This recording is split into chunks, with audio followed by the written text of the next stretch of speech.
Kaleshwaram project గురించి ప్రధానంగా వివాదము, నిర్మాణంలో జరిగిన లోపాలు, నిర్వహణలో జరిగిన నిర్లక్ష్యము, రాజకీయంగా ప్రతిసారి తప్పు చేసిన వాళ్ళే ఈ ప్రభుత్వం మీద ఎదురుదాడి చేసి తప్పు నుంచి తప్పించుకోవాలని తప్పును ఇతరుల మీద నెట్టేసి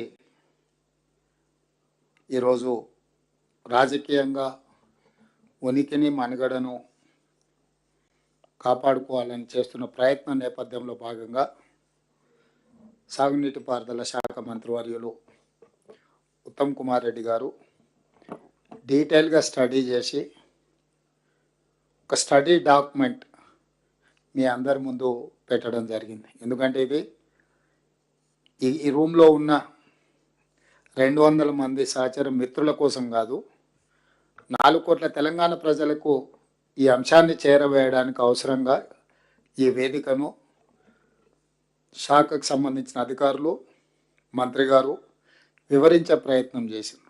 ఈ ప్రోగ్రాంలో ఉప ముఖ్యమంత్రి వర్యులు బట్టి విక్రమార్క గారు, సహచర మంత్రివర్గ సభ్యులు, రాజ్యసభ సభ్యులు, లోక్సభ సభ్యులు, శాసనమండలి సభ్యులు, శాసనసభ్యులు, వివిధ కార్పొరేషన్లకు సంబంధించిన చైర్మన్లు, పార్టీ పరంగా అధికార ప్రతినిధులు, ప్రొఫెసర్ కోదండరామ్ గారు, తెలంగాణ ఉద్యమకారులు, అదేవిధంగా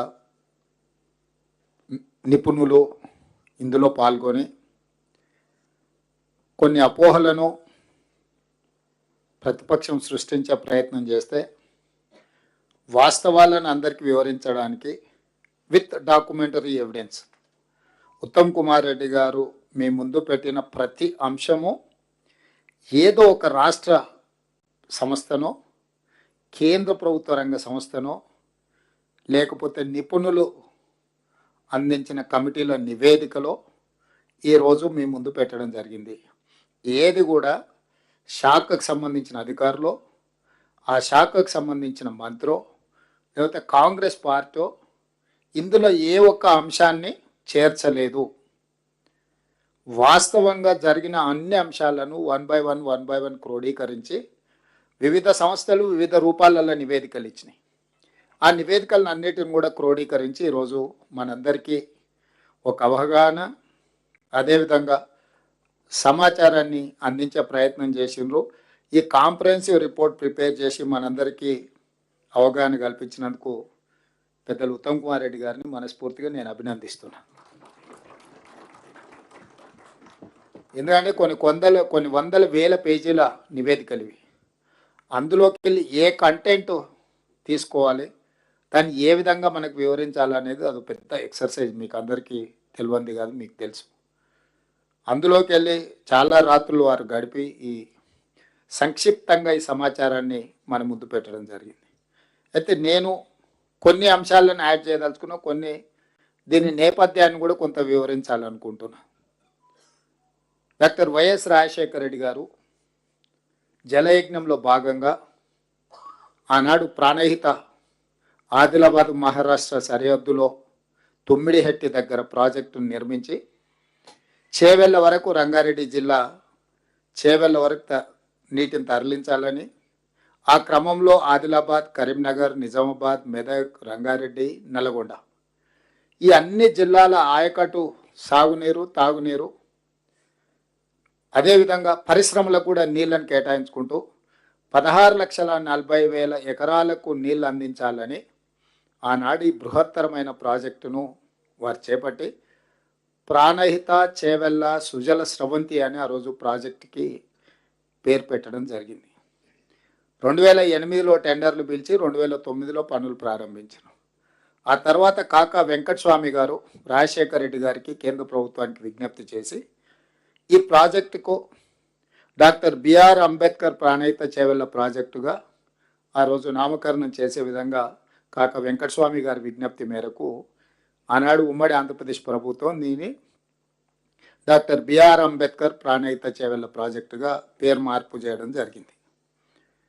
అదేవిధంగా రాజశేఖర రెడ్డి గారు పనులు మొదలుపెట్టిన తర్వాత అకాల వారి మరణం, రోసయ్య గారు రావడం, తర్వాత కిరణ్ కుమార్ రెడ్డి గారు ముఖ్యమంత్రిగా రావడం, పనులు కొనసాగడం, 2012 మే నెలలో కిరణ్ కుమార్ రెడ్డి గారు ఉమ్మడి ఆంధ్రప్రదేశ్ ముఖ్యమంత్రిగా మహారాష్ట్ర ముఖ్యమంత్రి పృథ్వీరాజ్ చవాన్ గారితో ఒక ఒప్పందం చేసుకున్నారు. తుమ్మిడిహెట్టి దగ్గర నిర్మించే ప్రాజెక్టు 152 మీటర్ల ఎత్తున నిర్మించాలని మన సాంకేతిక నిపుణులు వీళ్ళందరూ కూడా నివేదికలు ఇచ్చారు. అట్లా చేస్తే మనకు దాదాపుగా 160 టీఎంసీల నీళ్లను తీసుకోవడానికి వస్తుంది. చాలా వరకు లిఫ్టులు లేకుంటే గ్రావిటీతోనే నీళ్ళు అందించే అవకాశం ఉంటుంది. అక్కడక్కడ కొన్ని లిఫ్టులు వచ్చినా చాలా తక్కువ విద్యుత్ వినియోగం ద్వారా 16,40,000 ఎకరాల ఆయకట్టుకు ప్రాజెక్టు నిర్మించాలని ప్రాథమికంగా ఆ రోజు పృథ్వీరాజ్ చవాన్, ఉత్తమ్ కుమార్ రెడ్డి గారు మన 152 మీటర్లు అడిగితే వాళ్ళు 148 మీటర్లకు ఒప్పుకున్నారు. మిగతాది ఒక కమిటీని అపాయింట్ చేసి ఆ కమిటీ ఇచ్చే నివేదిక ప్రకారం వాళ్ళకి మహారాష్ట్ర వైపున కొన్ని గ్రామాలు ముంపుకు గురవుతాయని చెప్పి గ్రామాలను మీకు ఇవ్వడం కష్టమైంది, భూమి ఇవ్వడానికి అభ్యంతరం లేదని చెప్పడం, దాని మీద భవిష్యత్తు మళ్ళీ చర్చించుకుందామని ప్రాథమికంగా ఈ ప్రాజెక్టు ఒకప్పుడు వెంగళరావు గారు 75 ప్రాంతంలో చేసుకున్న ఒప్పందం తర్వాత తిరిగి మహారాష్ట్ర ప్రభుత్వంతో అంతర్రాష్ట్ర 2 రాష్ట్రాల సరిహద్దున నిర్మిస్తున్న ప్రాజెక్టు కాబట్టి కిరణ్ కుమార్ రెడ్డి గారు పృథ్వీరాజ్ చవాన్ గారితో ఒప్పందం చేసుకోవడం జరిగింది. ఈ వివరాలు కూడా మీ అందరి దృష్టి అంటే ఇవన్నీ వివరాలు నేను ఎందుకు చెప్తున్నా అంటే కాంగ్రెస్ పార్టీ మొదటి నుంచి ఉత్తర తెలంగాణ నుంచి దక్షిణ తెలంగాణ వరకు గోదావరి నదీ జలాలను తరలించడం ద్వారా కరువు ప్రాంతమైన తెలంగాణను సస్యశ్యామలం చేయాలి. హైదరాబాద్ నగరానికి 1,55,000 మందితోని ప్రారంభమైన 1955 గ్రేటర్ హైదరాబాద్ మున్సిపల్ కార్పొరేషన్ ఈరోజు 1,50,00,000 జనాభాకు పెరిగింది. అంటే తాగునీటి అవసరాలు కూడా ఎంత వేగంగా పెరిగినాయి. వీటన్నిటినీ తీర్చడానికి ఆ రోజు కాంగ్రెస్ ముందు చూపుతోటి ప్రాజెక్టును తీసుకున్నది. తెలంగాణ ఏర్పడే నాటికి ఇక ఉద్యమము తెలంగాణ ఇవన్నీ నేను చెప్పాల్సిన అవసరం లేదు, ఇక్కడ చాలామంది ప్రత్యక్ష భాగస్వాములు కాబట్టి తెలంగాణ ఏర్పడే నాటికి తెలంగాణ రాష్ట్రం ఈ ప్రాంత ప్రాజెక్టుకి 6,157,000 కోట్ల రూపాయలు అప్పుడు ఖర్చు పెట్టారు. ఆ రోజు 16,40,000 ఎకరాలకు గాను 38,000 కోట్ల రూపాయల అంచనాలతో టెండర్లు పిలిచడం, పనులు మొదలుపెట్టడం. 2009లో 2014కి వచ్చేటప్పటికి 6,157 కోట్ల రూపాయలు ఖర్చు పెట్టారు. ఆ తర్వాత తెలంగాణ రాష్ట్రం వచ్చినాక కూడా కేసీఆర్ గారు 2014లో దీని జాతీయ ప్రాజెక్టు ఇవ్వాలని, దీని కేంద్ర ప్రభుత్వం సహకారం అందించాలని విజ్ఞప్తి చేస్తూనే ఒక 1.5 yearsలో 5,523 కోట్ల రూపాయలు యాస్టీజ్ వేరిటీస్ ప్రాణిత చెవెళ్ళ ప్రాజెక్టు మీద ఖర్చు పెట్టాను.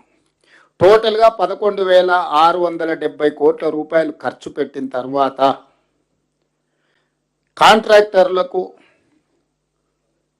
కాంట్రాక్టర్ల నుంచి కేసీఆర్ వసూలు చేసుకోవచ్చిన కమిషన్లో వచ్చిన చర్చలో భాగంగా ఆనాటి ప్రాజెక్ట్ రీడిజైనింగ్ అనే పేరు మీద కేసీఆర్ ఆలోచనలు మారిపోయినాయి సంవత్సరం తర్వాత. అప్పుడే తెలంగాణ నుంచి ఒక రిటైర్డ్ ఇంజనీర్స్ కమిటీ వేసిండు చంద్రశేఖరరావు గారు. ఏమని